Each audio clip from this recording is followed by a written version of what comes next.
Alright guys, welcome to this teal and orange tutorial. Right off the bat, I'm not selling you anything. We're not using any paid LUTs, power grades, DCTLs, so I'm not selling you anything. Second of all, we're going to be building this look completely from scratch, okay? I'm going to be creating this teal and orange just using the tools in the DaVinci Resolve UI. Let's just get straight into it. So here is our footage. I've converted it from S-Log3 to DaVinci Wide Gamut and DaVinci Wide Gamut to Rec 709 Gamma 2.4, and I'm going to be working in DaVinci Wide Gamut as my working color space. There are three main steps that we need to go through when building this look.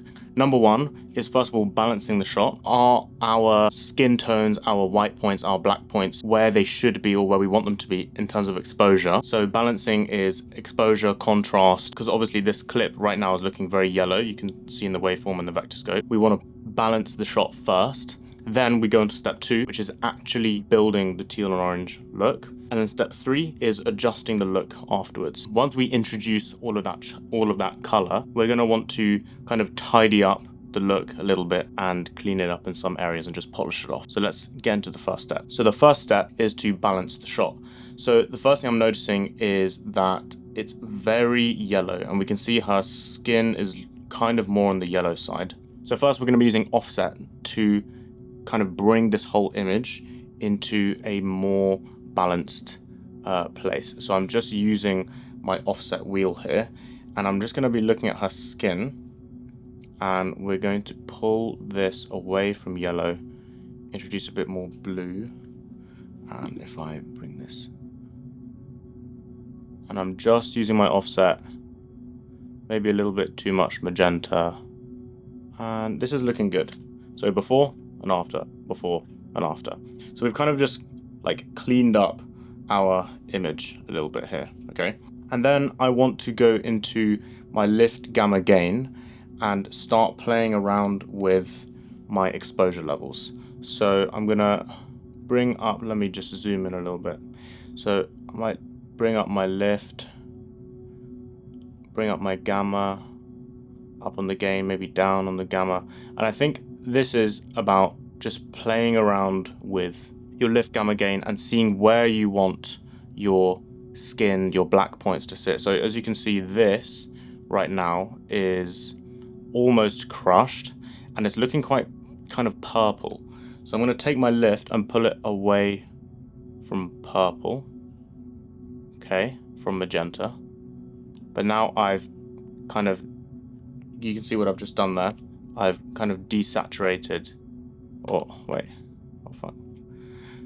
but you see, as I've done that, I've pulled a lot of that red out. So I'm going to go in gamma and just push a little bit more red. And if we just look at this node before and after, we've created a very neutral look, okay? Maybe I'll go in gamma and just give this a touch more kind of orange, just to warm it up. Okay, cool. I'm liking where this is. I might bring the lift down a touch, but I think this is fine. This is fine for now, this guy.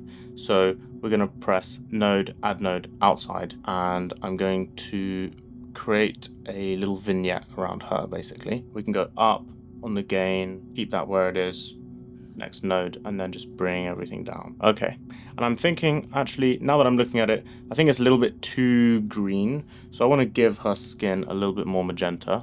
So I'm going to just take my offset and move it over a little bit. This is the thing. When you're grading, just keep iterating your image as you're going through it. If you're looking at it and you're suddenly thinking, or you look away and then you look back and you're suddenly thinking, oh, actually, this is not where I want it to be, that's fine. You can change it.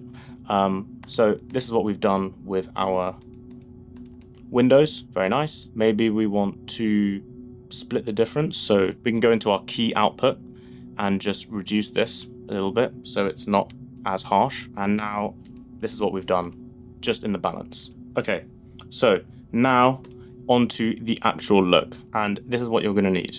You're going to need a primary node to actually create the teal, and then this is going to be our skin, okay, our skin tone adjustment. And we are going to be using qualifiers, but don't be scared. Don't worry about qualifiers, because I know a lot of people don't like using qualifiers. And if you've ever watched a movie and you've thought, like, how do they get those insanely rich colors those blues, teals, but they keep the skin in a neutral place. That's what we're going to be doing with this look right now.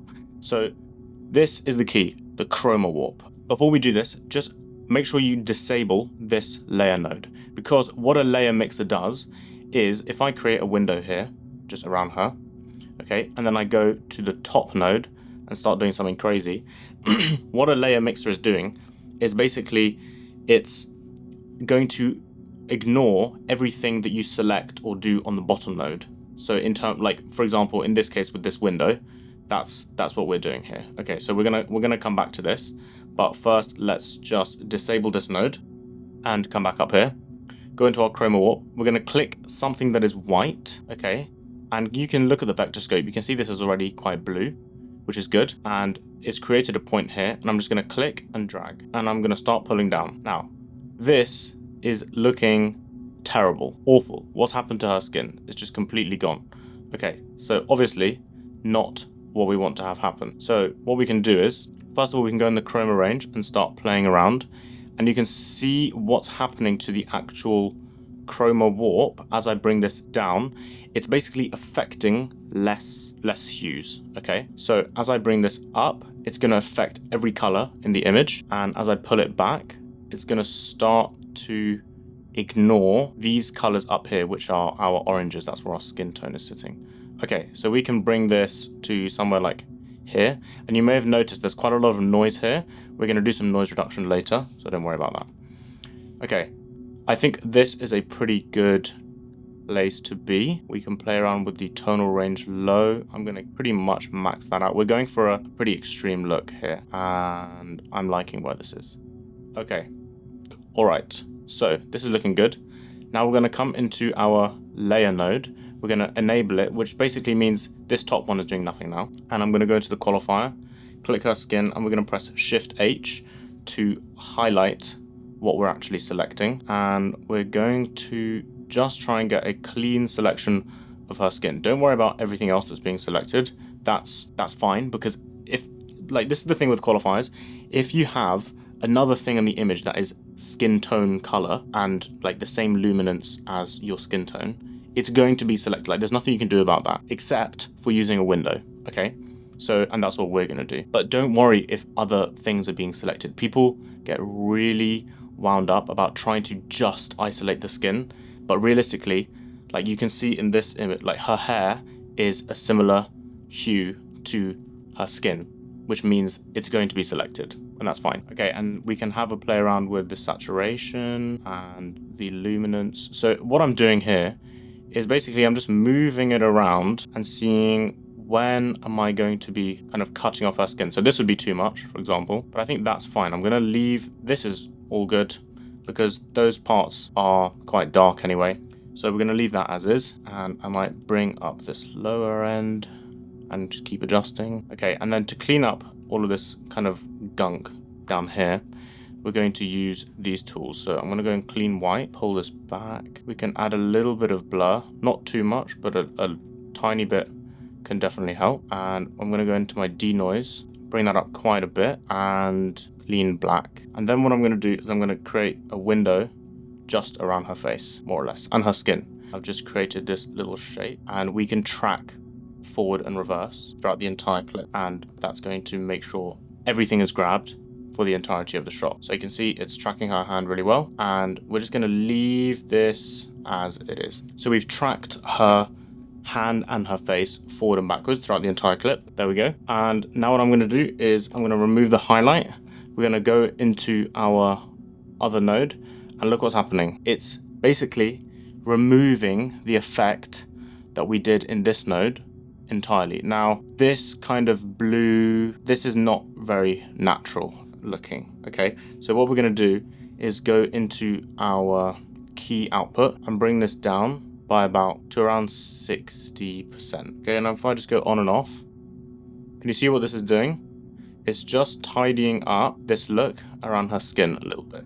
Now, it's okay to have a bit of blue around here because we're trying to give the illusion that it's blue light that is illuminating this alley. So that's fine. That's totally fine.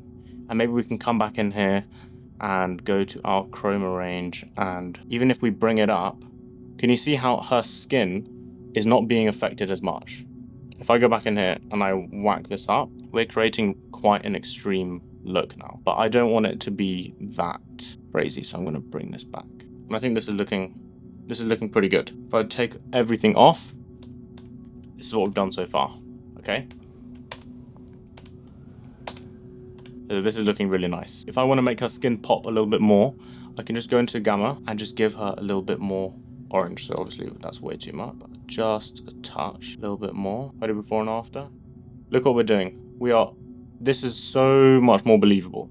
Okay, so there we go. Now we want to do a look adjustment node, okay? So the look adjustment is going to be cleaning up our black and white points. So I'm going to add a node here, and if I hover over this, we can see that it's quite blue, and maybe we want to remove that blue and just keep it very, very neutral. This is all down to personal preference, by the way.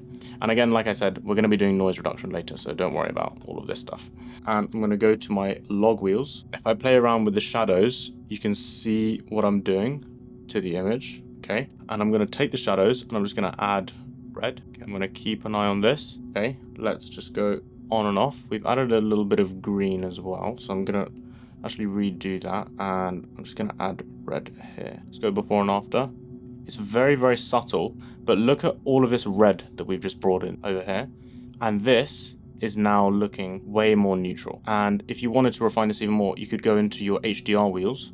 Another good thing to do, this is a huge tip when you're using any kind of tool, when you're color grading, is just whack it to some mental color and we can see what we're affecting. So here, we're barely grabbing the darkest point. So this right here is going red. Can you see that? Another thing you can do is just press this button, okay? Press and hold, and that's gonna show you what you're selecting. So this dark is grabbing quite a lot, and I just want it to grab the absolute darkest points in her jacket.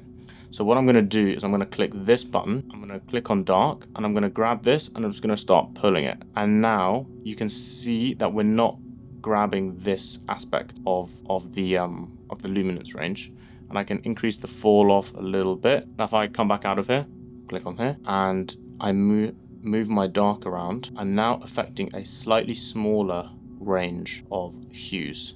And what I'm going to do is I'm going to zoom in here, I'm going to hover over it, I'm going to look at my vector scope, and I'm going to bring this towards black, and that's pretty good. So if I go before and after, before and after, before and after, we've brought in so much more red here. We've kind of swung this over a little bit too much, I think. So I'm going to bring the dark back, because I think there's a little bit too much green. So we can move it towards magenta, maybe. And there we go. So I would say constantly go back into your image and refine things, and really ask yourself, like, even if you just spent 10, 20, 30 minutes making an adjustment, if you look at it later and think to yourself, this looks terrible, just change it, you know? Like, people really struggle with sunk costs once they've spent ages developing a look, and then they suddenly think like, oh my god, this is terrible. Yeah, just change it. It's your look. You have the ability to do that. Now we're going to go back and do our noise reduction. So I'm going to come in here. I'm going to go to temporal noise reduction. I'm going to select 2 frames better, and I'm going to just zoom in, and I'm going to start pulling this up, and we can go all the way, see what happens. And if you look at the waveform, what's going on, it's just cleaning up everything really, really nicely. But I'm going to bring it to around 12, okay? And if I go on and off, you can see what it's doing. You generally want to pull your noise reduction up until it's not making a difference anymore, and then just leave it at that. And then I'm going to go into my spatial noise reduction as well and bring this up. And actually what I might do is remove the chain from here and bring up my chroma, because there is quite a lot of sort of gunk going on over here. And I might even go into my look node and in the key just bring this down. If I bring it down all the way, then that's going to remove our look, and that's not what we want. So I might just bring this to around 60. And we've punched in quite a lot here.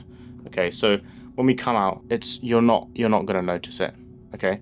If I go full screen and go on and off with the noise reduction, again, you probably won't be able to notice this on YouTube or on Instagram, wherever you're watching it. But when you really punch in, this is gonna be where you're gonna notice the difference. Okay. So just look at this area in her cheek, way smoother. And that's pretty much it. So if we do a little recap of what we did, let me take off all of the nodes and put them back on.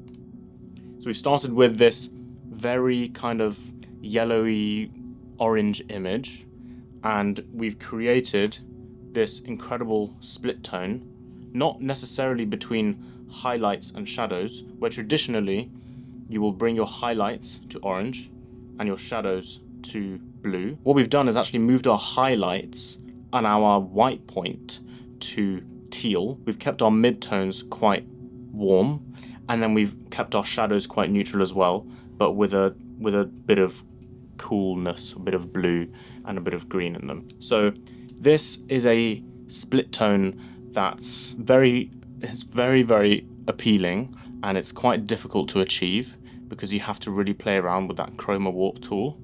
But I think this looks incredible. Like, we've just introduced all of this blue out of nowhere.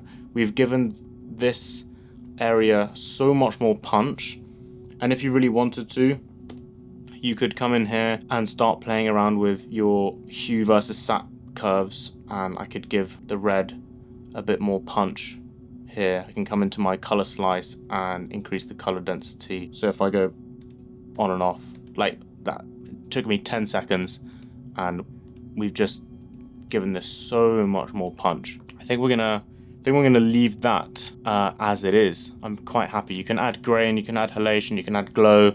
All of that is very personal preference, I think. I believe I had grain when I actually graded this for the film, but it's not a necessity, I don't think. I just wanted to get through this teal and orange look. So I hope you enjoyed. Please let me know what you think in the comments, and yeah, I'll see you in the next one.